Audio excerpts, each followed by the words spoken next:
yo decidí ingresar a la Universidad Católica porque mi padre era profesor, había sido profesor por 30 años, y entonces había una suerte de tradición familiar, pese a que mi abuelo había ido a la Universidad de Chile, mis dos abuelos habían ido a la Universidad de Chile, pero en el entorno mío se prefería la Católica porque era una facultad más amistosa.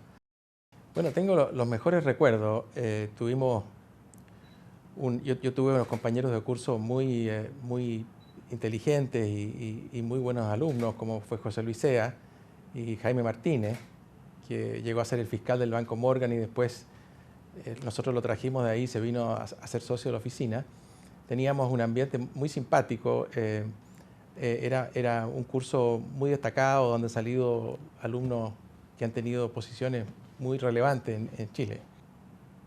A mí, el profesor que más me gustó lejos cuando yo estuve en la universidad era Gustavo Serrano, mi profesor de Derecho Tributario, que era extraordinariamente habiloso y simpático, inteligente, entretenido. Ese fue el profesor que más me gustó.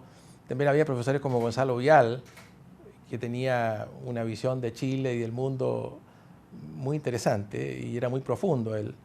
Samuel Lira, un gran profesor de Derecho a Minería. Gastón Cruzat me hizo clase de Derecho Civil. Don Pedro Jesús Rodríguez, que fue ministro de Justicia de Frei. Tuve profesores muy buenos. Fernando Albónico en Derecho Internacional Público, fue un gran profesor. Enrique Evans en Derecho Constitucional. Tuve muy buenos profesores yo en general. Yo sentí que había bastante libertad. Si bien nos enseñaban Derecho Canónico y algunas cosas así muy específicas, muy vinculadas a la Iglesia, había una libertad enorme y yo no me sentí para nada como liberal que era y que lo soy, constreñido en el desarrollo de mi visión del mundo, para nada. Lo que nosotros hicimos fue copiar el modelo anglosajón. No inventamos nada, copiamos el modelo anglosajón, pero le hicimos algunas adaptaciones que se condijeran con nuestra idiosincrasia. Nosotros, por ejemplo, lo que era una innovación, nosotros decidimos en los años 80, a principios de los 80, de que esta firma, para llegar a ser socio de ella o dueño de ella, bastaba con haber cumplido una serie de metas y alrededor de los 36 años, alguien que tenía cualidades excepcionales pasaba a ser socio del estudio sin pagar nada, o sea, gratis. Y eso, que no era muy común en esa época en Chile, cambió radicalmente la visión que tenían los buenos alumnos de este estudio porque se dieron cuenta que podían llegar a ser dueños en circunstancias muy especiales. Y también nos permitió retener a buena gente porque los incentivos para quedarse eran muy altos.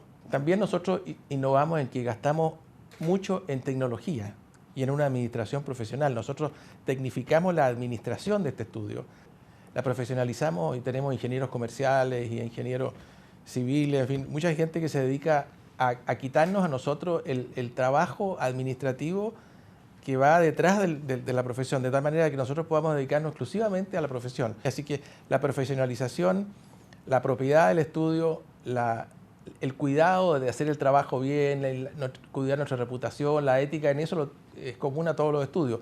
Pero nosotros donde fuimos fuertes era estos aspectos que ya resalté, o fuimos innovadores en cierta forma. Yo creo que hay mucho más que hacer en materia de finanzas y contabilidad. Los abogados deberían entender bien los balances, las cifras, los factores económicos, lo que hace que se desvelen los clientes, cuál es el primer pensamiento que tiene el cliente a la mañana. Yo creo que el abogado que se dedica a la cosa comercial, como muchos de nosotros aquí, no así el litigante, pero el que se dedica a la cosa comercial, a la asesoría comercial, tiene que estar sabiendo exactamente lo que está haciéndole perder el sueño a sus clientes. Y en ese sentido yo creo que hay mucho que hacer. Yo creo también que tenemos que profundizar más los métodos para enseñarle a los alumnos a pensar y no darles los problemas resueltos. Eso se está haciendo, pero hay que aumentarlo mucho más. Nos faltan profesores full time.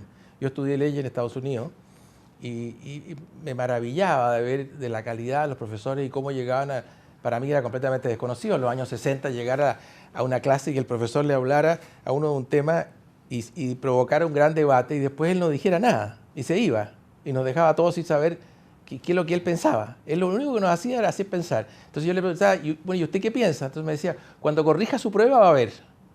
Pero ahora yo lo único que les enseño es a pensar. Y nunca nos decían nada, nos hacían pensar. Y eso yo creo que tenemos que sacarnos de encima las rémoras que nos quedan de la clase magistral, del profesor que se sienta ahí y habla durante una hora y les explica a los alumnos o les da una disertación. Nosotros aquí en la oficina estimulamos a nuestros abogados y los ayudamos financieramente para que terminados sus estudios aquí se vayan a estudiar afuera y ojalá trabajen afuera. Yo creo que eso es muy importante.